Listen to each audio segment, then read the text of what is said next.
Hello दोस्तों, आप सभी का स्वागत है केजी क्लासेस में। तो दोस्तों, आज हम अपनी क्लास 9 का मैथ का पहला चैप्टर पढ़ने जा रहे हैं। तो हमने अपनी लास्ट वीडियो में आपको कुछ 9th क्लास की कुछ बेसिस ऑफ नंबर सिस्टम यानी संख्या पद्धति की कुछ परिभाषाएं बताई थी। तो आज हम अपनी प्रश्नावली 1.1 स्टार्ट करने से पहले कुछ एग्जाम्पल आपको बताएंगे। तो देखते हैं हम अपना पहला एग्जाम्पल।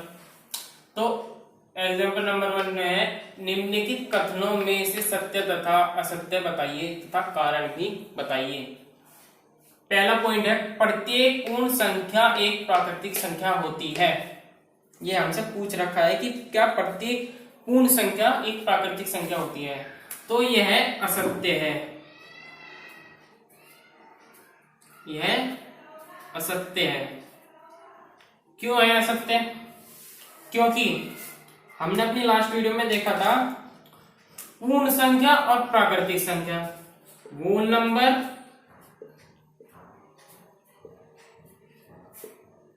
और नेचुरल नंबर।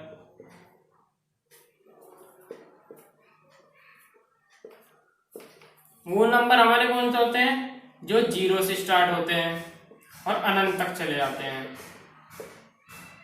और प्राकृतिक संख्या यानी नेचुरल नंबर हमारे कौन से होते हैं? जो 1 से स्टार्ट होते हैं और अनंत तक चले जाते हैं। तो कारण जो था कि प्रत्येक पूर्ण संख्या क्या प्राकृतिक संख्या होती है? नहीं होती। क्यों नहीं होती? क्योंकि 0 एक प्राकृतिक संख्या नहीं है। 0 एक प्राकृतिक संख्या नहीं है। प्राकृतिक संख्या 1 से शुरू होती है और पूर्ण संख्या 0 से शुरू होती है। तो प्रत्येक पूर्ण संख्या एक प्राकृतिक संख्या नहीं होती है। अब हम अगले पॉइंट पे बढ़ते हैं, पॉइंट नंबर 2। पॉइंट नंबर 2 में दे रखा है, प्रत्येक पूर्ण संख्या एक परिमेय संख्या होती है। क्या प्रत्येक पूर्ण संख्या एक परिमेय संख्या होती है? तो ये सत्य है, ये सत्य है। क्यों है सत्य? क्योंकि जो पूर्णांक होते हैं, पूर्णांक इंटीजर्स,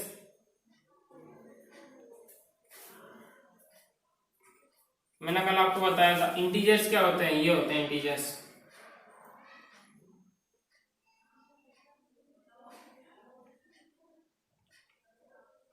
जीरो, 1, 2, 3, 4, 5, -1, -2, -3, -4, -5। तो जो इधर के होते हैं वो ऋणात्मक होते हैं और जो इधर के होते हैं वो धनात्मक होते हैं। तो परिमेय संख्या होती है।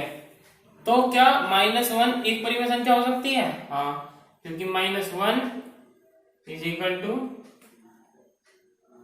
2 माइनस, या इधर से ले लेंगे हम धनात्मक संख्या में से 4/1 हो सकता है। तो प्रत्येक पूर्णांक एक परिमेय संख्या होती है। अब हम अगले पॉइंट की ओर बढ़ेंगे। हमारा अगला पॉइंट दे रखा है, क्या प्रत्येक परिमेय संख्या एक पूर्णांक होती है? बिल्कुल पॉइंट नंबर 2 के विपरीत है ये। क्या प्रत्येक परिमेय संख्या एक पूर्णांक होती है?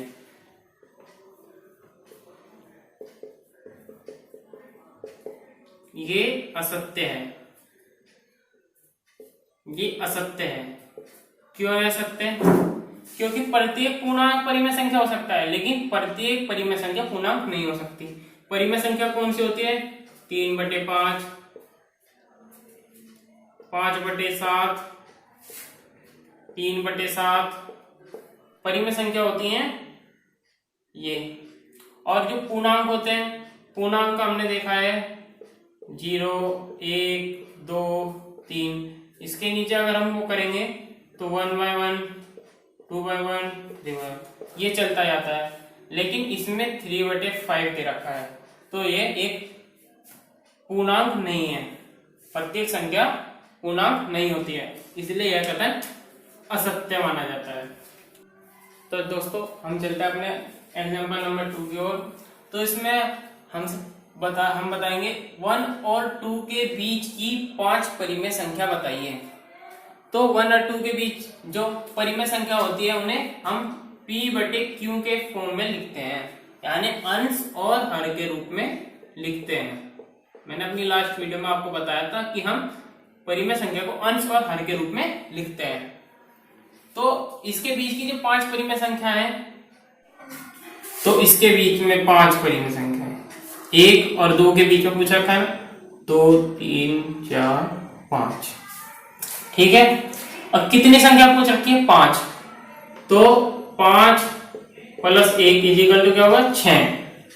5 + 1 = 6। तो 1 × 6 क्या होगा? 6/6।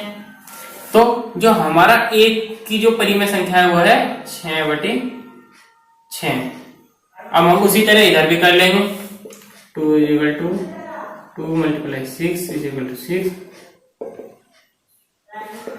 12/6। तो जो हमारी 2 की जो परिमेय संख्या है वो है 6, 12/6। ठीक है, तो इधर की जो परिमेय संख्या वो क्या होगी? 7/6, 8/6, 9/6, 10/6 और 11/6। मैं इधर से भी आपको बता देता हूं। 1/6, 2/6, 3/6, 4/6, 5/6। ठीक है, तो जो हमारे पूछ रखा था 1 और 2 के बीच परिमेय संख्या है, तो वे परिमेय संख्याएं कौन कौन सी हुई? वे परिमेय संख्या हुई ये 7/6, 8/6, 9/6, 10/6 और 11/6। तो आंसर में हम लिखेंगे 7/6, 8/6, 9/6, 10/6 और 11/6। ये हमारा एक आंसर होगा। तो चलिए हम अपनी एक्सरसाइज की ओर चलते हैं और हमारा पहला क्वेश्चन दे रखा है, क्या शून्य एक परिमेय संख्या है? क्या आप इसे p/q के रूप में लिख सकते हैं, जहां p और q पूर्णांक है यानी इंटीजर्स हैं और q = 0 नहीं है, 0 नहीं है। तो शून्य एक परिमेय संख्या है, शून्य = 0/1। यहां दे रखा है कि जो q है इसे हमने p/q की फॉर्म में लिख लिया। यहां दे रखा है कि q = 0 नहीं है, तो क्या q 0 है? नहीं, 1 है। तो p हम 0 के रूप में लिख सकते हैं, अतः 0 परिमेय संख्या है।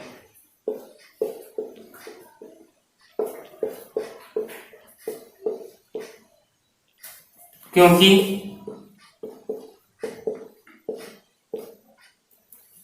q =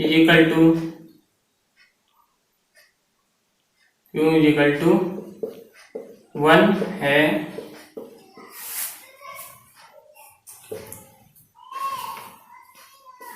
तथा p = 0। इसलिए यह कथन सत्य है कि यह 0 एक परिमेय संख्या है तथा हम इसे p/q के रूप में लिख सकते हैं।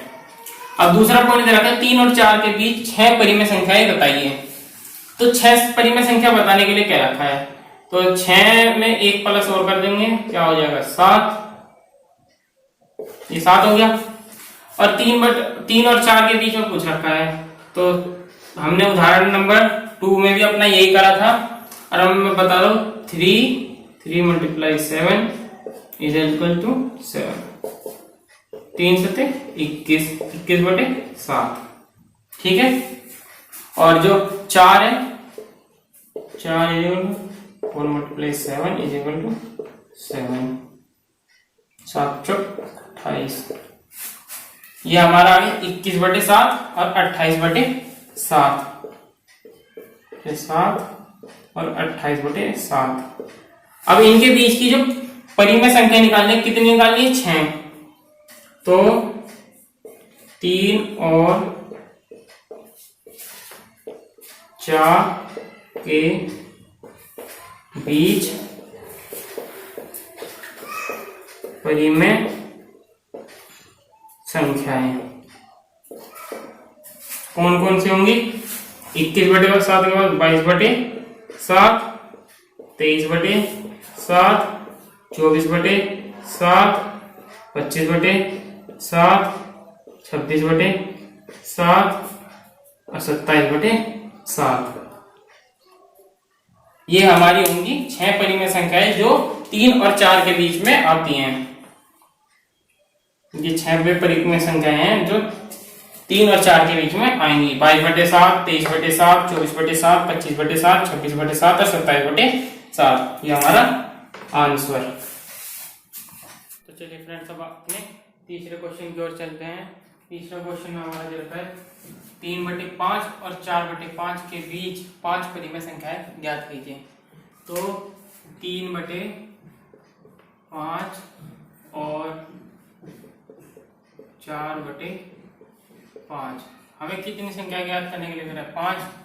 तो 5 + 1 = 6, 6 आ गया। तो हम 3/5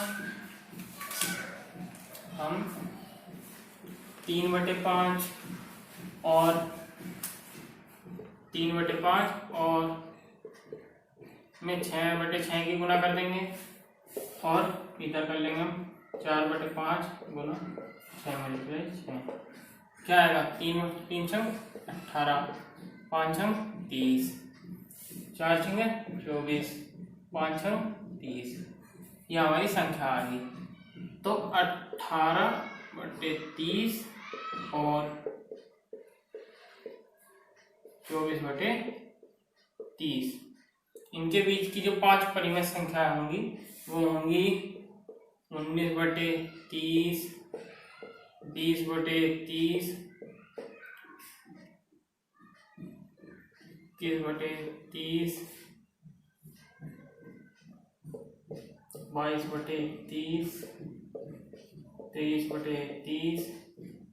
ये हमारी 1, 2, 3, 4, 5 ये हमारी परिमेय संख्या आ गई। ये 3/5 और 4/5 के बीच की परिमेय संख्याएं हैं। ये हमारा आंसर।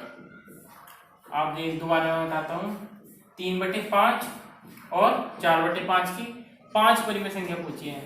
तो 5 परिमेय संख्या पूछी है, 5 + 1 कर लेंगे, क्या आता है? 6 आ गया। तो परिमेय संख्या पूछ रखी है। अब हम 6 आया तो 3/5 मल्टीप्लाई 6/6 तो क्या आता है? 18/30। और 4/5 में हम 6/6 की मल्टीप्लाई कर देंगे तो आता है 24/30। 24/30 आ गया। तो अब इनके बीच की जो संख्या है 18/30 और 24/30 के बीच की कौन कौन से हो गई? 19/30, 20/30, 21/30, 22/30 और 23/30। ये हमारा आंसर। अब जो हमारा चौथा क्वेश्चन दे रखा है, सत्य तथा असत्य बताइए तथा कारण भी बताइए। तो प्रत्येक प्राकृतिक संख्या एक पूर्ण संख्या होती है, यह सत्य है, यह सत्य है। कारण भी बताइए। तो कारण क्या है कि प्रत्येक प्राकृतिक संख्या पूर्ण संख्या होती है। आपने देखा होगा 1, 2, 3, 4 ये होती है हमारी प्राकृतिक संख्या। और जो हमारी पूर्ण संख्या होती है वो होती है 0, 1, 2, 3, 4 अनंत तक। ये होती है हमारी नेचुरल नंबर। और ये होते हैं पूर्ण संख्या है, पूर्ण नंबर। 1, 2, 3, 4 और ये होते हैं 0, 1, 2, 3। तो पूछ क्या रखा था? प्रत्येक प्राकृतिक संख्या एक पूर्ण संख्या होती है, नेचुरल नंबर 1, 2, 3, 4 ये मूल नंबर में भी आ रहे हैं, पूर्ण संख्याओं में भी आ रहे हैं। तो यह कथन सत्य इसलिए है क्योंकि हमारी प्रत्येक प्राकृतिक संख्या पूर्ण संख्या होती है। अब दूसरा पॉइंट पूछ रखा है कि प्रत्येक पूर्णांक एक पूर्ण संख्या होती है। प्रत्येक पूर्णांक एक पूर्ण संख्या होती है।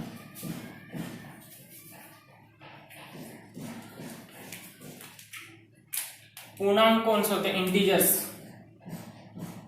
ये होता है हमारे इंटीजर्स।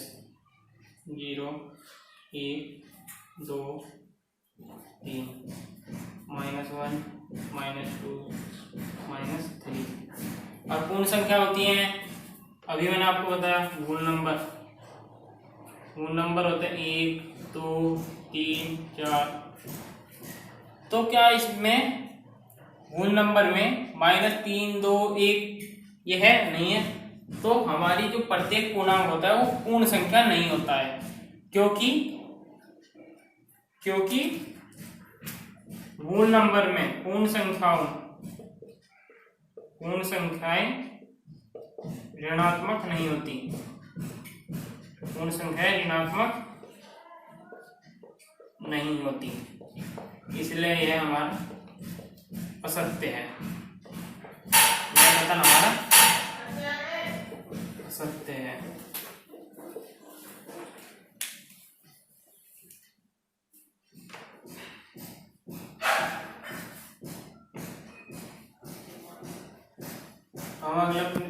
हम अगले पॉइंट की ओर बढ़ेंगे। तो हमारा अगला पॉइंट दे रखा है, क्या प्रत्येक संख्या एक पूर्ण संख्या होती है? क्या प्रत्येक परिमेय संख्या एक पूर्ण संख्या होती है? नहीं होती है, क्योंकि परिमेय संख्या होती है 2/5, 1/2, 3/7, 5/9, ये सब हमारी पूर्ण संख्याएं, परिमेय संख्याएं होती हैं। तो हमारी परिमेय संख्याएं होती हैं 2/5, 1/2, 3/7, ऐसी हमारी परिमेय संख्या होती है। और जो हमारी पूर्ण संख्या होती है वो होती है 1, 2, 3। अब इनके नीचे हम 1 लगा देंगे, इसके नीचे भी 1, इसके नीचे भी 1। अब इसके 3 के नीचे जैसे है तो 4 या 5 तो लगा नहीं सकते, इसलिए ये हमारी पूर्ण संख्या नहीं होती है। तो तीसरा कथन ये है कि प्रत्येक परिमेय संख्या एक पूर्ण संख्या नहीं होती है, यह कथन असत्य है। हमारी पहली एक्सरसाइज यहाँ खत्म हुई। तो फ्रेंड्स, आप हमारी वीडियो को लाइक, शेयर और हमारे चैनल को सब्सक्राइब जरूर करें।